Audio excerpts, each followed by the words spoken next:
Hello and welcome back to Galgorm Hall for this third episode in the Scratch Build series.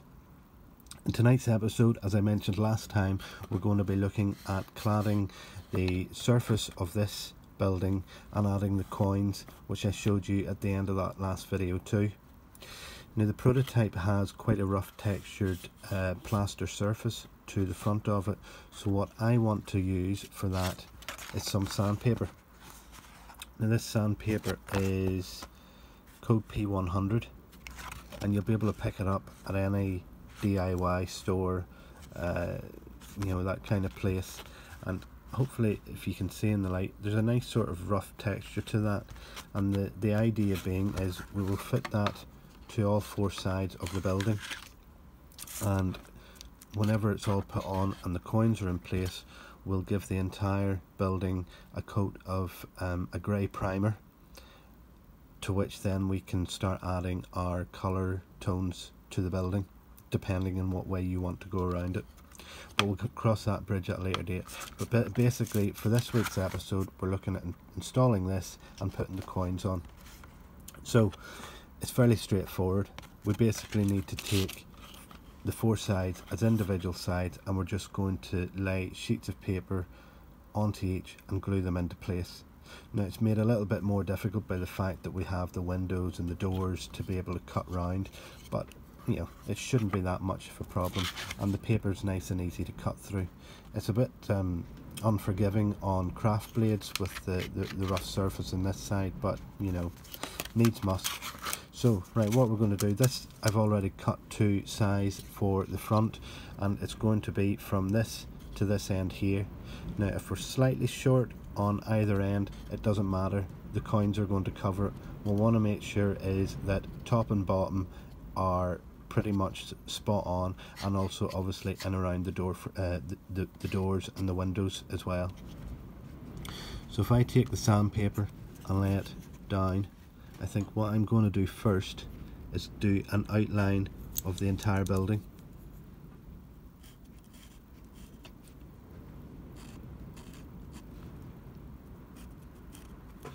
Or the entire front of the building, should I say. And I'm trying to get that pencil mark in as tight as I can to the edge of the card.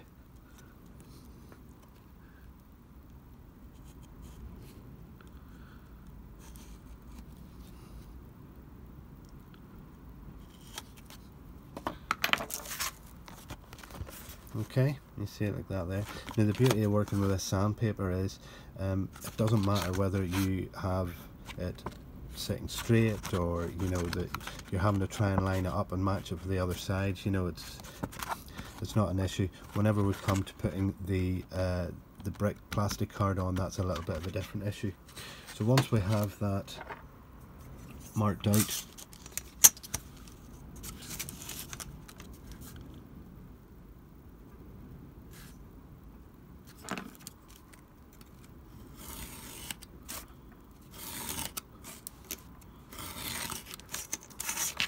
you can cut away the excess. And again, don't throw on any of those excesses away. They come in handy, you know, whether it's for sanding down little bits of work that you're you know, you're doing on the layout. I mean, you're going to be able to make use of the leftovers of this sandpaper. And this sandpaper is very inexpensive. I think I bought a metre long length of it from my local DIY store. It's a little independent store, and if it was £1, that was all it was, you know, so it's not going to break the bank.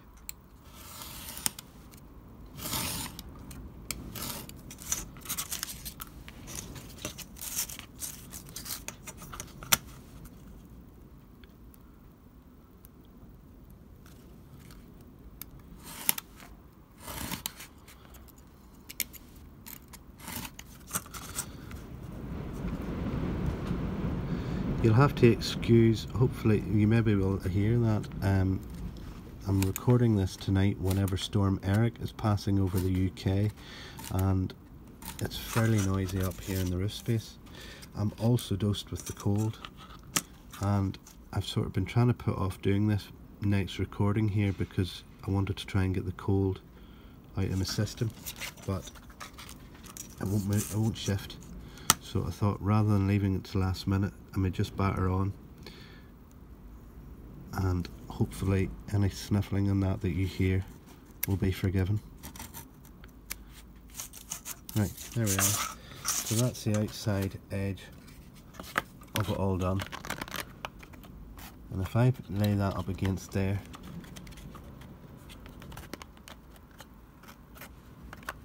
it pretty much matches. Now,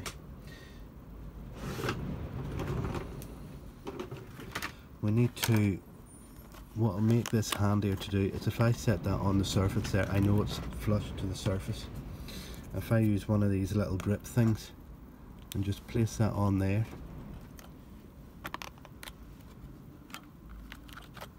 and we do the one at the other side, if we can find a part of the surface that it'll attach to.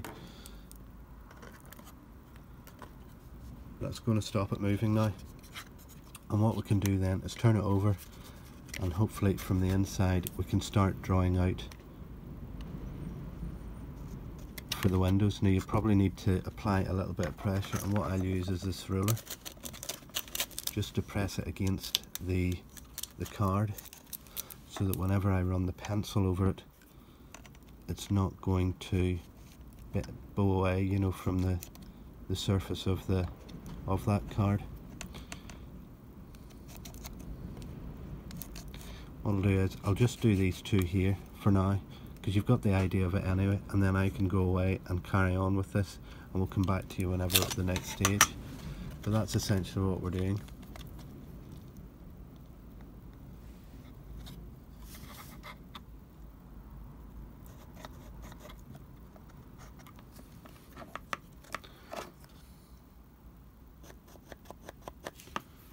So let me just take that off and I'll show you what I've done.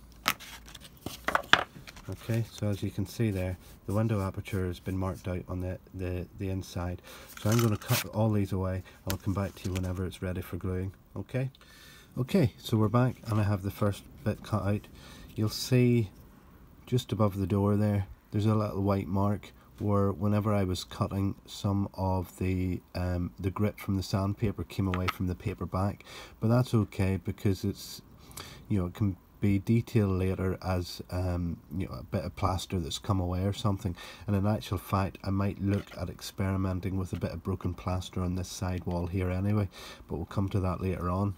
So we're going to glue this into place. Now we're just going to use standard PVA. Again, if you have rocket glue, because this is a paper background and you want it would work perfectly well going onto the card, but I'm going to use the PVA in this instance.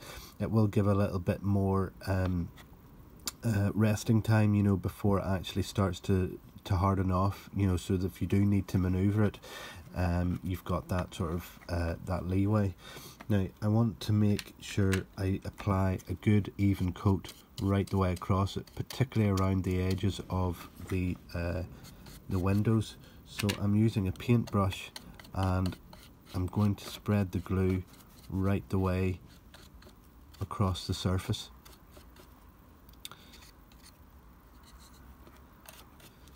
And some of that may go in through to the gaps in the windows at this stage, but that's okay. We can clean that out after we have everything fixed in place. At this stage, it's more important about getting the glue on, and a good layer of it too, for the sandpaper to have something to stick to.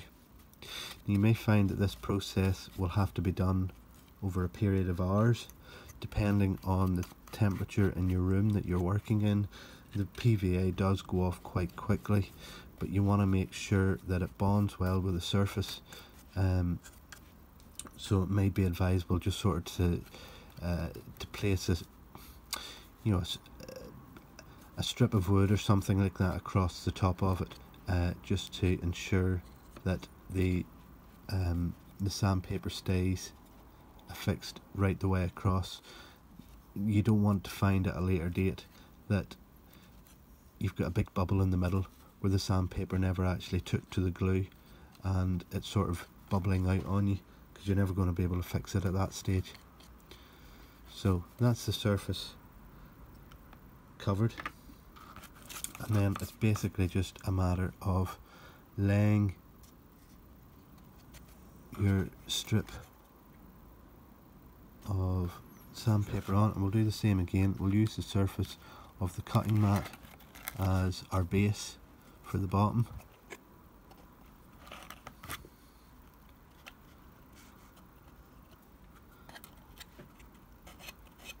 We'll check our edges to make sure we're nice and flush on all those edges. I'm trying to avoid using sticky fingers on the surface of this sandpaper because we don't want those marks coming later on. You know, they would show through to a certain degree whenever the paint goes on, so I'm trying to avoid that if at all possible. So if it means wiping your hands as you go along, do so. The only difficult area is that little bit at the front.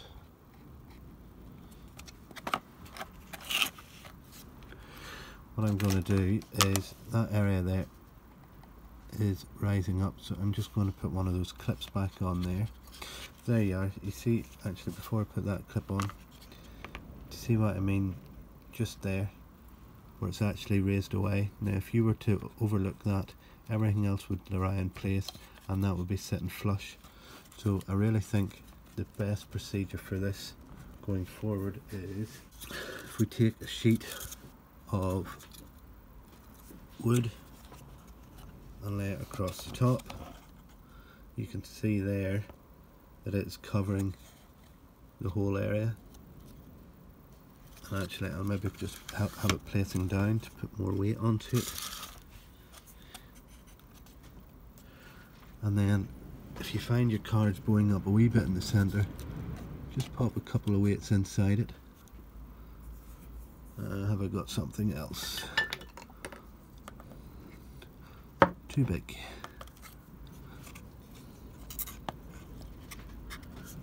One on that side, one in there, and that'll just keep it nice and flat against that surface so that whenever it comes to it, whenever it's glued, it'll be completely sealed to it. So I'll pause that there. I'll come back to it whenever that's done. I'll probably go on and I'll do the gable ends and start in the back, and we'll come back to it sort of whenever we're getting to the stage of doing the coins. Okay, so we're back and we're nearly finished laying all the sandpaper onto the building. I wanted to just point out a couple of things before I finish. The first being on the gable ends, whenever you're placing the gable end on, ensure that you leave a section clear at the top because we need to fit the chimney stack to the top of this. Now you'll probably notice that I've miscut it slightly. On this side it's actually slightly over, but I can correct that and we'll hide that whenever it comes to putting the cladding, the Plasticard cladding on that, so don't worry about that. The other issue is the end extension. Now this is by far the most fiddly aspect to cut and get right, but what I've done is initially I've laid the plastic or the sandpaper onto the Plasticard and attached clips in underneath, and then I was able to run a pencil line in around the the top edge of that extension and give it a cut. I purposely left it long on this side so that whenever I take my pencil I can mark a line here and down here where the join line is between this and this section of sandpaper. Now if you have a small gap between both sides, don't worry about it, because the coin that will run down this will be able to disguise it enough that you won't see it. The other issue in here is the window. I might just be able to get a pencil line. Oh, I can. There you are. You can just get a pencil line in around the bottom to mark your window out, but it is tricky. So the best approach in any of this sort of scratch building, just take your time. It's you'll get there with it, so you will. What I can't get at is the bottom sill, so I may well have to just measure up carefully from the bottom and do a trim that way to ensure that that we bridge that gap okay. But I thought I'd just come back to you. So I'm going to finish this and glue it into place. I don't think I need to show you any more of that approach. Probably what you will need to do as well on this one here is to use some clips. If you don't have these clips, use clothes pegs, they'll work just as well, and clamp it into place and give it time for it to dry. You may well find that if going on to Plasticard, you're going to have to use, well, I know rocket glue will certainly glue paper to Plasticard, so you may just have to experiment with what glues you have to ensure that you get that that adhesion between the paper and the Plasticard. But and then the only other aspect is, if you do find yourself overcutting ever so slightly or undercutting ever so slightly, such as here, just lay your building flat on the ground and run your craft blade along the edge, and that'll trim them off. It's important to do that along the corner sections of the building, because we want them to have a nice seamless line, that whenever we place the coins on top, that they're not you know, a little bit jutting out isn't going to interfere with the coins. But we'll come back to you shortly whenever I get this attached, and we'll look at the coins. Okay, so with the sandpaper now applied to all the surfaces, it's time to work on the coins. Now, if you remember from the last video, I did say that we were going to use the scale model scenery coins, and they come in a sprue like this. They're very finely detailed. They're really quite impressive looking little pieces of kit. I will add the link for these in the bottom. And basically what you need to do is, let's see if we can get this up closely. You see the little nick in there? You have those all running down each side, and you just nick the whole thing out, and you're left with one strip of coins. Now, I have already done the back. I did it basically as a test to make sure I knew what I was doing before I told you what to do yourselves. And they go on really well, and they really do set off the building quite well, I think, you know, and this is even prior to any painting happening. So what do we do with them?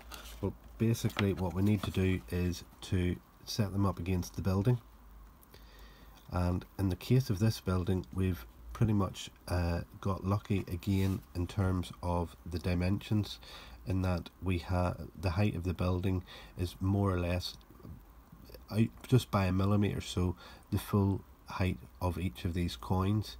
So I need to nick it off here, and again it's just done with a craft knife running across the next join line.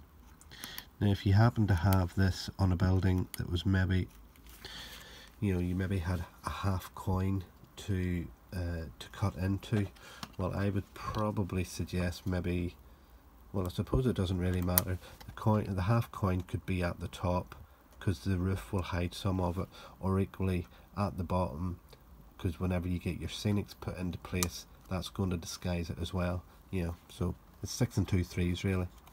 Now, the other thing to note before you cut and glue is that on this side here we have a half coin at the top and a full one at the bottom. So this side here should match. So in the case of this side, we have a half one at the top and a full one at the bottom. If you were to do it, I'll have to flip it over this way here. If you're doing it this way here, it just looks, it just doesn't look correct. And certainly from the prototype has them matching top and bottom. So just bear that in mind before you start making your cuts, that you're cutting in the right area. So now that that is cut, take your metal ruler or another you know, something else solid, you know, that you can basically bend along the fold lines of those coins. Just tease them across. Don't rush at it, because you may bend the actual brickwork itself, and we don't want that. And just bend it around until it's sort of just beyond 90 degrees. And by doing that means that, you know, it'll spring back to more or less the 90-degree angle. Okay, and we're left with an L-shaped coin to go on to the side of the building. So by placing that onto the building, then we just need to glue it into place. And what we're going to use for the gluing is the rocket card glue. Now, I've experimented with a number of different glues, and I'll just show you the wee test piece that I did. Because the sandpaper is quite a coarse texture, I was concerned as to what sort of glue was going to work best on it. The bottom one here is the rocket card, and worked very, very well. The only downside of the rocket card glue is that it does go off very quickly, so you don't have an awful lot of time to work with it, but it certainly gave the best bonding result. The middle one there was used with Yoo-hoo, and as you can see with it, it's already beginning to lift away, so it's probably a glue to avoid.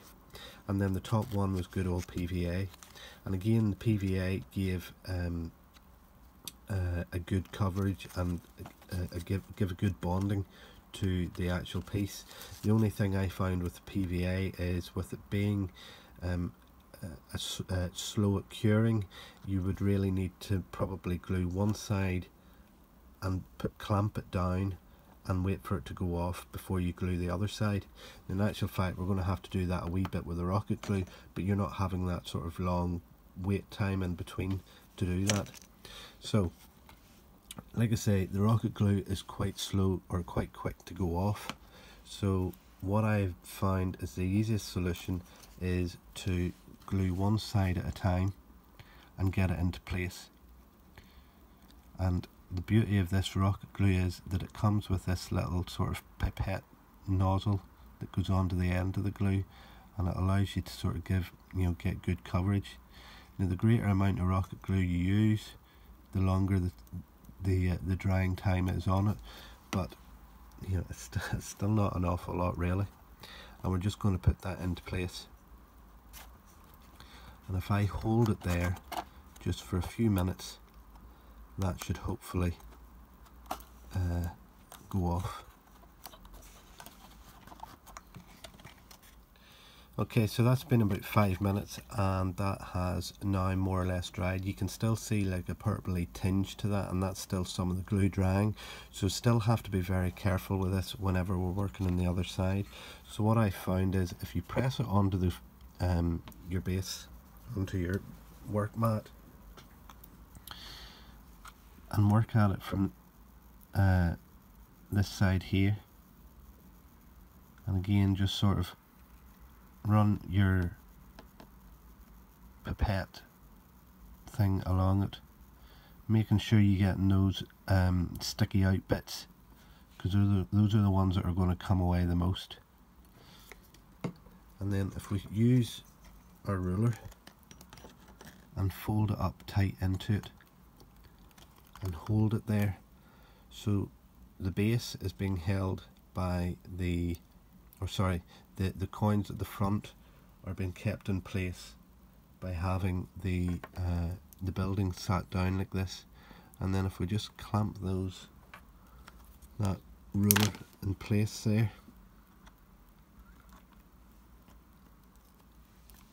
that'll hold everything in situ, and we'll just give that another 5 minutes, and that'll be that side done. And then I'll just quickly show you the other side too, because there's a little bit of modifications that are required to do that, and then that'll be that section finished. Right, let's take a look at this now. Okay, and that's another side of the coins in, and again it gives a nice profile to that gable wall. So the final one has to go in, and that's on here.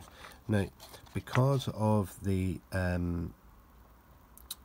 extension around this side here, you have to imagine that this house had been built initially as a rectangular structure, and the extension was added on at a later date.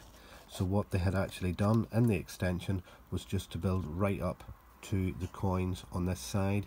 So as you can see here, I have the top set of coins are in, but then I've cut the rest away and run it down where the join line actually is of between this section of sandpaper and this section here, and it hides that line in itself too, but also finishes this back end off quite nicely, but leaves the front, or leaves the gable end clear for the extension which was added. Ignore that funny angle there, it looks odd, so it does, but I just sort of ran it. I didn't cut the sandpaper overly straight, but it's not to worry because the roof's going to hide that anyway. So we need to do the same on this side. So again, taking our coin, let's see, turn it around,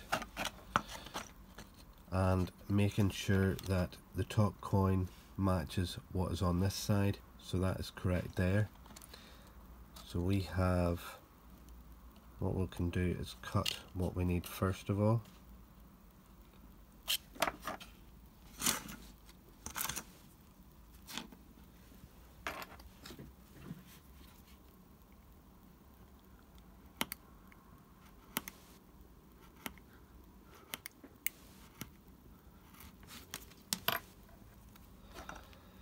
And then we can work out how many we need to get rid of.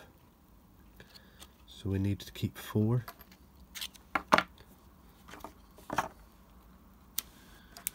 So cut just the first half.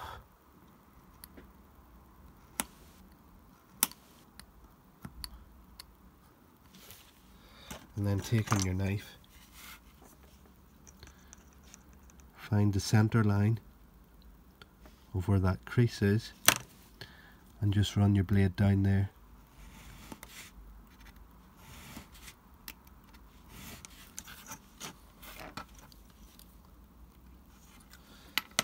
And you're left with that, and we're going to apply that in exactly the same way as we did the other side.